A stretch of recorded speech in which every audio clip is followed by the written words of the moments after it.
আসসালামু আলাইকুম ওয়া রাহমাতুল্লাহি ওয়া বারাকাতুহু। হামিদাও ওয়া মুসাল্লিয়ান আম্মা বা'দ। দেশ ও দেশের বাহিরে এই মুহূর্তে যারা আমার ভিডিও দেখছেন সকলকে আন্তরিক মোবারকবাদ। সম্মানিত ভিউয়ার্স, আমি আপনাদের সামনে সকল প্রকার রোগ এবং যেই কোনো ব্যথা দূরীভূত করার গুরুত্বপূর্ণ একটি আমল নিয়ে উপস্থিত হয়েছি।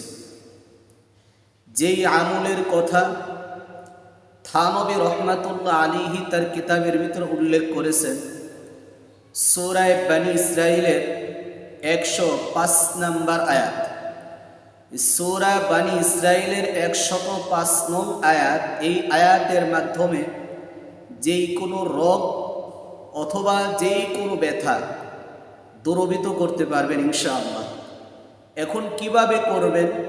সূরা বনী ইসরাইলের 105 নং আয়াত কিভাবে আমল করবেন, এই আমলের নিয়ম থানবী রহমাতুল্লাহ আলাইহি তার কিতাবের ভিতরে উল্লেখ করেছেন। থানবী রহমাতুল্লাহ আলাইহি তিনি বলেছেন যে সকল প্রকার রোগ ও ব্যথার স্থানে হাত রেখে, মানে যেই কোনো ব্যথা বা যেই কোনো রোগ ওই স্থানে হাত রেখে উক্ত আয়াত 3 বার পাঠ করে, উক্ত আয়াত দ্বারা সূরা বনী ইসরাইলের 105 নং আয়াত, এই আয়াত 3 বার পাঠ করে ফু দিবে। ইনশাআল্লাহ সে খুব দ্রুতই আরোগ্য লাভ করবে। থানবী রহমাতুল্লাহ আলাইহি উল্লেখ করেছেন। এবার আয়াতটি আপনাদেরকে বলে দিই যে সূরা বনী ইসরাইল 105 নং আয়াত, আল্লাহ তাআলা বলেন, ওয়াবিল হাক্কি আনজালনাহু ওয়াবিল হাক্কি নাযালা ওয়া মা আরসালনাকা ইল্লা মুবাশশিরান ওয়া নাযীরা।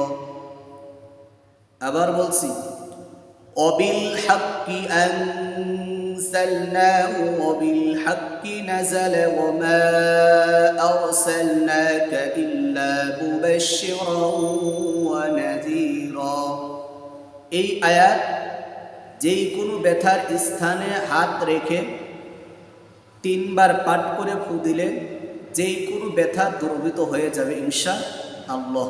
আল্লাহ আমাদের সকলকে এই আয়াত অনুযায়ী আমল করে, আয়াতের উপরে পরিপূর্ণ বিশ্বাস রেখে আমল করে যেই কোনো ব্যথা থেকে আমাদের সকলকে মুক্ত থাকার মতো তৌফিক দান করেন।